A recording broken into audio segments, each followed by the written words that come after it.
नमस्कार, मैं नियाज खान और आप देख रहे हैं न्यूज एक्सप्रेस। केंद्रीय संसदीय कार्य मंत्री किरण रिजिजू का झूठ पकड़ा गया, ऐसा क्यों कहा जा रहा है?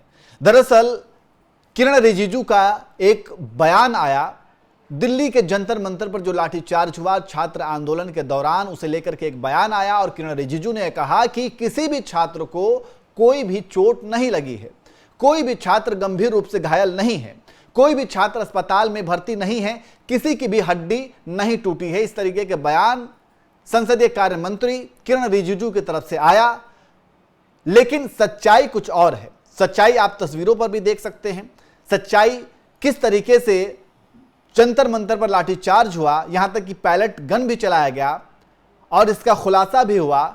यह तमाम तरह की सच्चाई है, लेकिन किरण रिजिजू ने जो बयान दिया वो सच्चाई से उलट है। और राहुल गांधी जो कि नेता प्रतिपक्ष हैं, उन्होंने किरण रिजिजू पर तीखा हमला किया है उनके इस बयान को लेकर के। राहुल गांधी ने क्या कुछ अपने एक्स हैंडल पर लिखा है वो हम आपको पढ़ करके सुना देते हैं।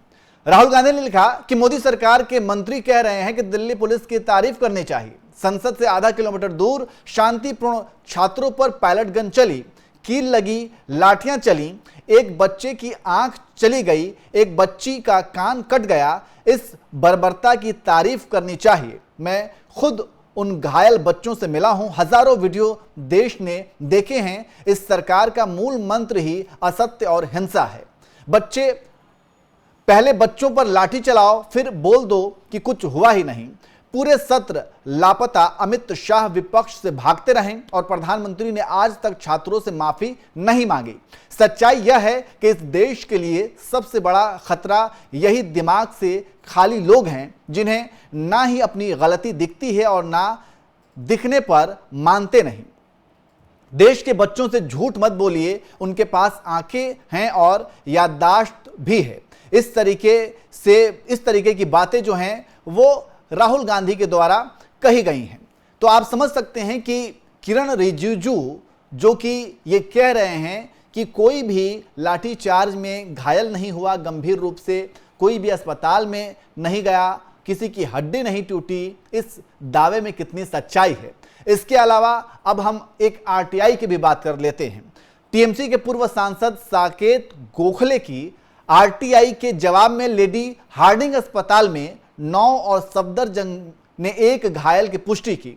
इससे दिल्ली के 20 जुलाई के छात्र आंदोलन में पैलेट गन से घायल होने वालों की संख्या अब कम से कम 10 हो गई है।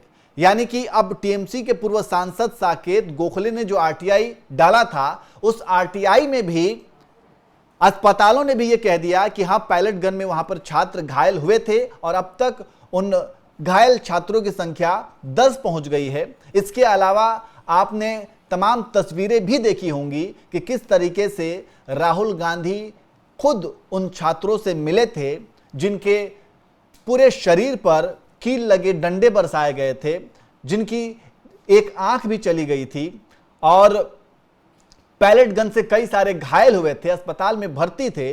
उन तमाम लोगों की तस्वीरें भी आई थी। लेकिन यह कह देना किरण रिजिजू के द्वारा कि नहीं, कोई भी घायल नहीं हुआ, गंभीर रूप से कोई भी अस्पताल नहीं गया, किसी की हड्डी नहीं टूटी, ये कितना जिम्मेदारी भरा ये बयान है, आप इससे अंदाजा लगा सकते हैं। वैसे आप किरण रिजिजू के इस बयान पर क्या कहेंगे, आप भी कमेंट करके जरूर बताएं।